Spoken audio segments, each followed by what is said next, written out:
Salut toi YouTube, ça faisait longtemps qu'on n'avait pas fait cette petite intro voiture, mais voilà, je viens d'arriver à Séville, encore une fois, la deuxième fois cette semaine, mais ce coup-ci c'est pas pour visiter le stade du FC, non c'est pour visiter le stade du Betis, et qui plus est pour le match le plus attendu de l'année des supporters, le derby, El Grand Derby, derby réputé le plus chaud d'Espagne, dans l'ambiance réputée la meilleure d'Espagne, donc j'espère que je vais être gâté. En tout cas là il est que 15h, le match est dans 6h, et j'ai galéré à trouver une place, je suis quand même assez loin du stade, enfin pas loin mais pas proche non plus. Les bars sont bondés, il y a déjà énormément de monde et comme je vous disais, le match n'est dans que 6 heures. Donc je pense qu'on va bien être gâtés. Je reviens vers vous très vite. Là, on va aller chercher un petit mot de Nabil Fekir parce que voilà, faut se fondre dans la masse et aussi il faut encourager les Français. Toujours ce qu'on fait, on vient encourager le bleu, blanc, rouge. Voilà, ma France, mon camembert, ma baguette. Bip. Dans ces endroits, je me sens le mieux. C'est vraiment incroyable. Le Nabil Fekir arrive, mes amis. Bon, je vais profiter d'être devant le stade, donc l'Estadio Benito Villamarín, avant qu'il y ait beaucoup trop de monde. Là, ça commence déjà à bien gueuler dans les rues. Donc je vais vous faire un peu l'histoire du club et du stade avant le match, avant la tempête. Et après, vous aurez les images du bus qui arrive, sûrement tous les fumées craqués. Mais là, pour l'instant, on va profiter qu'il y a un peu de calme pour parler un peu histoire. Le Betis a donc été créé en 1907. Légèrement sous l'impulsion du FC Séville, son voisin, étant donné que le FC Séville, le club rouge et blanc à l'époque, refusait que les classes ouvrières, les personnes issues des classes ouvrières viennent jouer dans son club. Il y a eu donc de l'agacement et ces joueurs ont donc décidé de se réunir sous un nom de même club, le Betis FC, qui va très vite s'allier au club ennemi à l'époque du FC Séville, le Séville Balompié, pour donner naissance au club que l'on connaît aujourd'hui des Verdi Blancos, le Real Betis Balompié.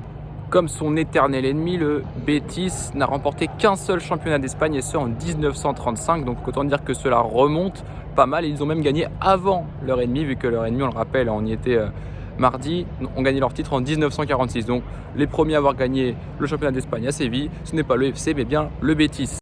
S'ajoute à leur palmarès 2 Coupes d'Espagne, dont la dernière en date en 2005, à l'issue d'une saison tonitruante du Real Betis, qui avait terminé 4e de Liga, avec un Joaquín de folie qui avait terminé meilleur passeur aussi avec quelques buts au compteur. Mais contrairement à son voisin de la ville, le Betis a connu plus d'épisodes dans les divisions inférieures donc que le FC Séville. Mais pour autant, ça n'a pas empêché ses supporters de toujours rester fidèles par milliers, par des dizaines de milliers, et ce même dans les plus basses divisions d'Espagne. Supporter son club, et ce même dans la défaite, même quand ça va mal, vous voyez, ça pète dans tous les sens. Et encore, vraiment, je vous dis, le match est dans 5h30. Donc supporter son club, même quand il va au plus mal, c'est une des forces des supporters du Betis, aussi une force du club qui est toujours soutenu, même dans les moments de galère. Et ça se ressent aussi au niveau des abonnements. Cette année, c'est 50 000 personnes qui sont abonnées. Il y a 2 ans, avant le Covid, c'était 55 000 personnes. Et on va y revenir plus tard parce que je vais vous parler de l'Estadio Benito Villamarín qui est à ma gauche et qui peut accueillir 61 000 personnes.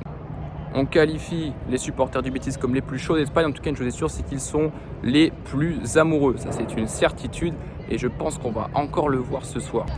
L'enceinte, donc présente sur mon côté, a été construite en 1929, inaugurée donc en 1929, et qui porte le nom donc de Benito Villamarín, un ancien président du club dans les années 1950, qui a remis de l'ordre dans l'institution, dans les administrations. Ça continue de péter. Après cette interruption par un pétard, voilà, donc je disais, il a remis donc de l'ordre dans les institutions et tout ça, alors que le club était en 3e division, galérait un peu, voilà, il est arrivé, il a fait un peu le ménage, il a remis les points sur les i et le club est remonté. Il a été jusqu'à donc acheter ce stade, l'Estadio Benito Villamarín, c'est le nom qu'il a actuellement, mais il l'a acheté en 1961 pour en faire donc une propriété, encore une fois, du club, un club propriétaire de son stade en 1961. C'est très rare, une nouvelle fois, le football espagnol est un peu, pas fondateur, mais ces clubs, donc on a évoqué le Real de Madrid, il y a eu le FC Séville aussi avant et maintenant le Betis, c'était quelque chose donc de pas très répandu à l'époque et qui se faisait donc en très petite quantité.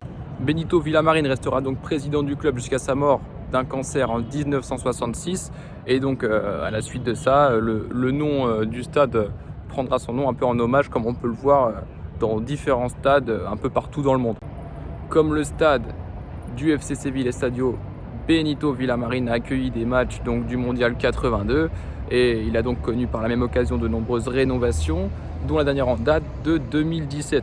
Il peut accueillir en son nom 61 000 personnes pour supporter les verts et blancs. Je vous laisse faire le calcul, je vous avais dit, cette année 50 000 personnes sont abonnées, il y a 2 ans c'était 55 000. faites le calcul du nombre de places qui restent disponibles pour les autres, et bah c'est une sacrée part d'abonnés qu'il y a dans ce club. Je vous parlais d'un club de supporters, et bah là c'est totalement illustré de la plus belle des manières avec donc cette part énorme d'abonnés dans le stade. Ça peut expliquer d'ailleurs le prix cher des places restantes, vu qu'étant donné qu'elles sont rares, la rareté fait que le prix devient cher. Je sais que face au Rayo Vallecano, la plus basse était à 65 €. Là, celle que j'ai payée aujourd'hui, elle pique un peu les fesses, mais bon, on va vivre un bon moment. J'ai payé en vrai 105 €, donc ça pique un peu le fiac. Mais tranquille, on va vivre, je pense, un des meilleurs stades de ma vie, peut-être les meilleures émotions avec donc le plus grand derby d'Espagne. J'espère que ça va tenir sa réputation. En tout cas, je vois pas pourquoi ça ne le ferait pas. Voilà donc le topo historique sur le Real Betis Balompié, sur l'Estadio Benito Villamarín. Maintenant, on va voir si ce derby va tenir sa réputation de plus grand derby d'Espagne, je pense. Je me suis quand même renseigné, j'ai regardé des vidéos pour me mettre en bouche, pour me faire un peu saliver, me faire attendre durant ces dernières semaines. Est-ce que ce club et ses supporters sont vraiment les plus chauds d'Espagne, les plus amoureux? Je le pense de ce que j'entends. On est vraiment à 6 h du match et c'est déjà le bordel. Je pense que je vais vraiment passer une soirée magique, même une après-midi, parce qu'au final, il reste encore beaucoup de temps avant le match. Est-ce que Nabil Fekir, est-ce que Joaquin vont poser leurs pieds sur Séville, vont avoir la main mise sur la ville, la capitale andalouse ce soir? La réponse, elle sera bientôt. Moi, je vais aller me ravitailler, je vais aller boire un coup. Et on se retrouve très vite dans les cortèges pour l'arrivée du bus, pour l'arrivée au stade aussi. Donc, je ne sais pas comment ça va s'organiser. Là, j'ai juste faim, j'ai juste soif. Je vous dis à très vite et ciao.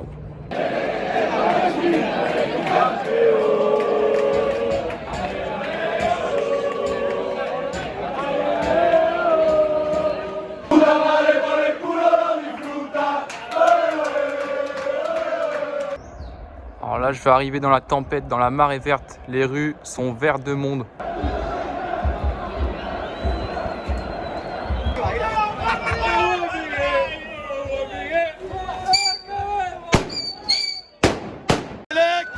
Grenade, ça, hop, grenade dans la gueule.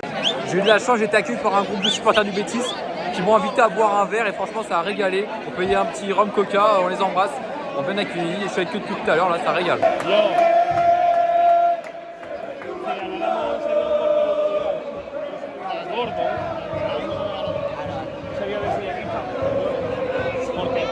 C'est ouf. Alors là il y a eu un petit mouvement de foot parce qu'il y a eu des casseurs du FC Séville qui sont venus mettre des coups de batte et des coups de latte dans la rue. Et il y a eu un gros mouvement de foule, tout le monde s'est barré d'un coup. Trop relou, trop relou.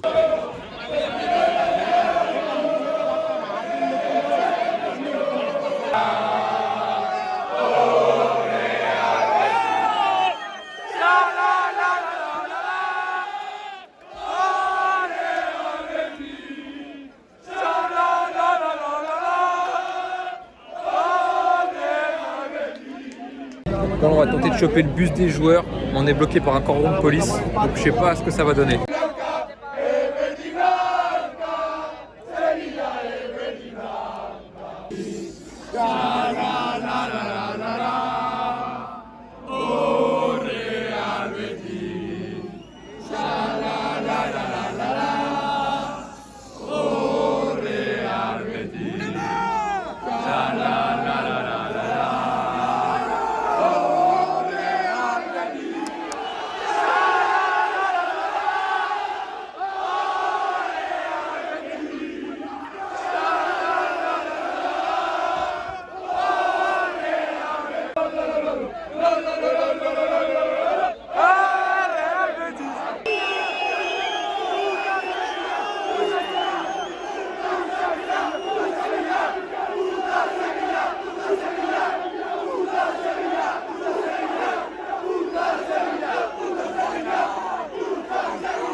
Ça a levé le cordon de sécurité, on va pouvoir rentrer dans le stade. Le bus vient d'arriver et maintenant on va tenter de trouver notre place. Oula, il y a de la grosse merde de cheval par terre. Bip. Personne dedans.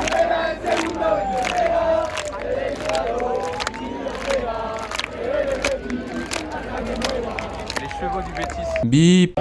Bon, maintenant il faut trouver l'entrée, la bonne entrée. Putain, les fumées m'ont retourné la gorge là. Il y avait vraiment beaucoup trop de fumée. Franchement, j'ai jamais vu ça.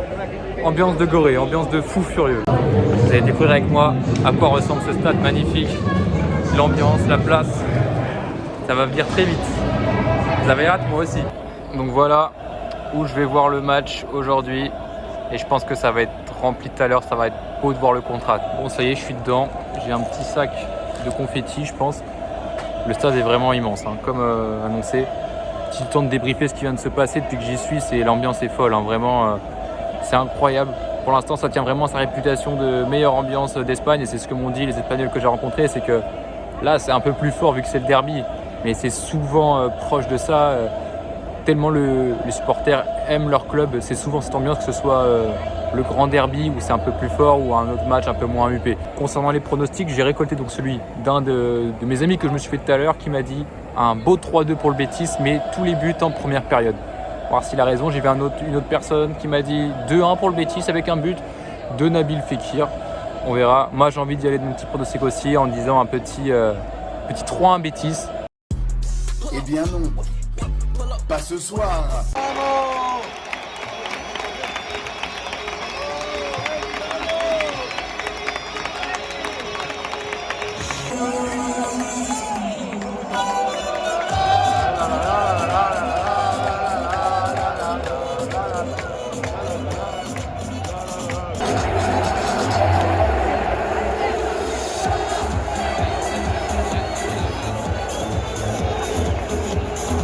Attention les épileptiques, hein.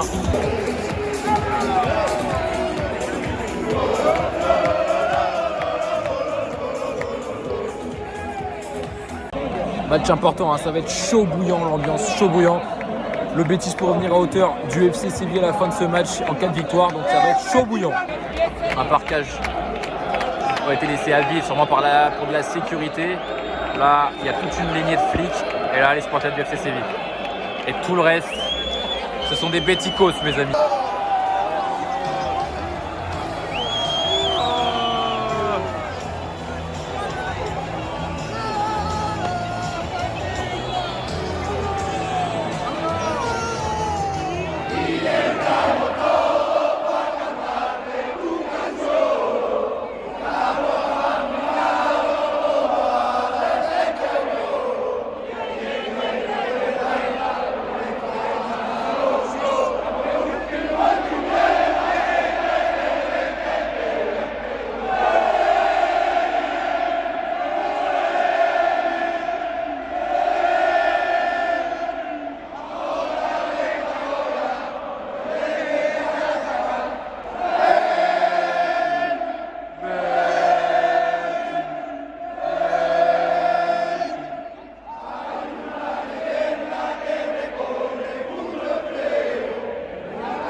Le Betis attaque face à moi en première mi-temps. J'espère qu'on va avoir des buts. On va avoir les 5 buts que m'a annoncé mon camarade de tout à l'heure.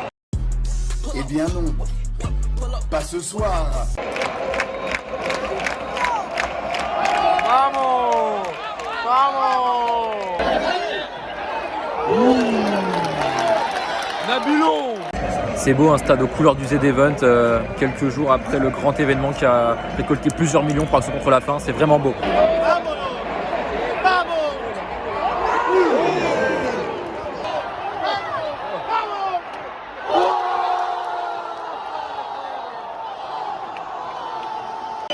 Oh, la clim, on a cru au but, refusé pour une position de hors-jeu. Hector Bellerin pour son premier derby, dommage. Carton rouge pour le Betis. Carton rouge pour Guido, deuxième jaune. Bon, c'est pas une bonne nouvelle, ça arrange pas du tout les affaires des joueurs du Betis. On est à la mi-temps, 0-0. J'ai pu me ravitailler pour manger un petit sandwich qui fait le taf, mais bon, on s'en fout. Le Betis va donc jouer en infériorité numérique jusqu'à la fin du match, à moins que Séville prenne un rouge également. Ce qui est dommage, hein, comme je vous disais, il n'y a pas beaucoup eu d'occasions dans cette première mi-temps. Mais les rares occasions qu'il y a eu étaient en la faveur donc, des Verdi Blancos.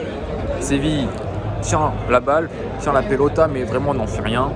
C'est vraiment une possession stérile, sans occasion. Mais maintenant qu'ils sont à 11 contre 10, peut-être que cela va se décanter et ainsi décanter la rencontre. En tout cas, pour l'instant, il y avait plus d'action, plus de jeu devant le stade que sur le terrain, ça c'est clair.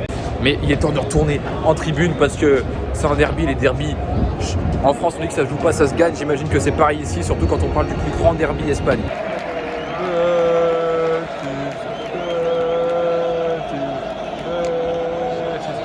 Hey Nabil, fais-nous rêver. Fais-nous rêver, jeune crack. C'est toi le leader technique de cette équipe, c'est toi le meneur de jeu.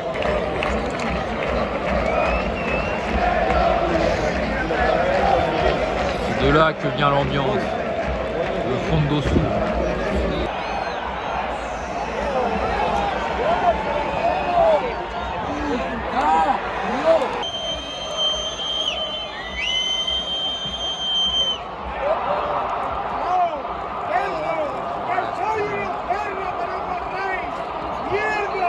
Oh la clim, là ça va être dur pour le coup.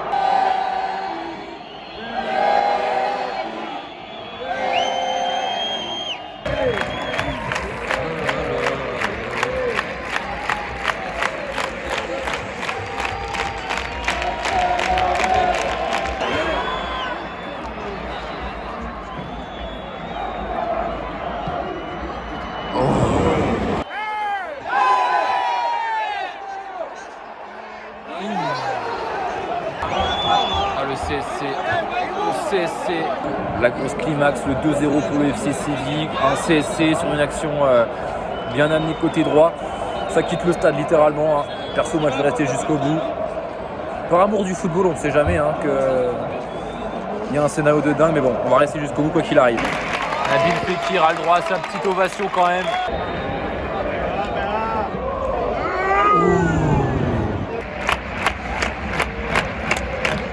Gros big up aux supporters. Ça c'est une grosse partie de en bas. Hein. Ça manque un peu d'ambiance dans tout le stade, mais s'il y en a bien qui mettent le feu depuis tout à l'heure, ce sont eux, mais ils sont bien tout seuls, très peu accompagnés par le reste du stade. Victoire 2-0 dans le grand derby du FC Séville, qui a profité en seconde mi-temps de sa supériorité numérique pour mettre à mal le Real Betis Ballon-Pied. Victoire logique. Il y en a qui font la fête ce soir. Ce sont les rouges et blancs. Le temps est à la déception côté Verdi Blancos. Bip. Alors voilà pour un débrief voiture comme on l'avait fait à l'époque quand on était revenu de Malaga. Le match terminé, le FC Séville a remporté le Grand Derby 2-0 donc sur la pelouse du Benito Villamarín au plus grand bonheur de leurs supporters et surtout en mettant la clim aux supporters donc du Betis.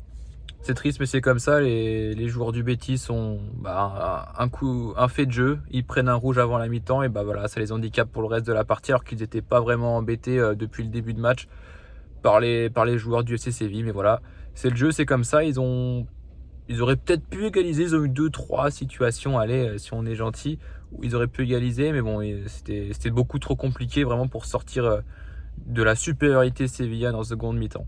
Concernant l'ambiance, vraiment c'était un truc de dingue, j'ai jamais vécu un truc comme ça, vraiment l'ambiance était ouf, de 15h jusqu'à l'entrée dans le stade c'était vraiment incroyable et j'ai fait plusieurs endroits, donc la Calle Taro si je dis pas de bêtises, où les supporters du Betis se réunissent, où j'ai rencontré un petit groupe d'Espagnols qui m'ont accueilli, qui m'ont offert un verre, donc vraiment c'était super cool. On a bien discuté, on a fait la fête, ça a pété des fumées, des gros pétards, ça m'a niqué les tympans, mais tout va bien là-dessus, non vraiment, l'ambiance c'était ouf. Une fois dans le stade par contre ça s'est un peu tassé, honnêtement, c'est de mon ressenti un peu neutre extérieur que j'ai depuis que je suis en train de faire plein de stades en Espagne, c'est qu'il n'y avait que le fondo sur, donc j'étais au-dessus d'eux, et il n'y avait qu'eux qui chantaient, il n'y avait pas toute cette harmonie qu'on pourrait avoir dans un stade comme je l'avais eu par exemple au Metropolitano, où tout le stade reprenait ensemble. Non, là si le fondo sur n'était pas là, franchement il y avait pas beaucoup d'ambiance dans le stade, mais bon, ils étaient là, ça faisait du répondant, il y avait les supporters du FC Séville, c'est cool d'avoir un derby avec des supporters des deux équipes. Et donc voilà, il y avait une bataille entre les supporters du FC Séville à l'opposé et les supporters donc du Betis de l'autre côté. Mais voilà, un petit peu déçu du coup qu'il n'y ait pas eu plus d'ambiance une fois dans le stade.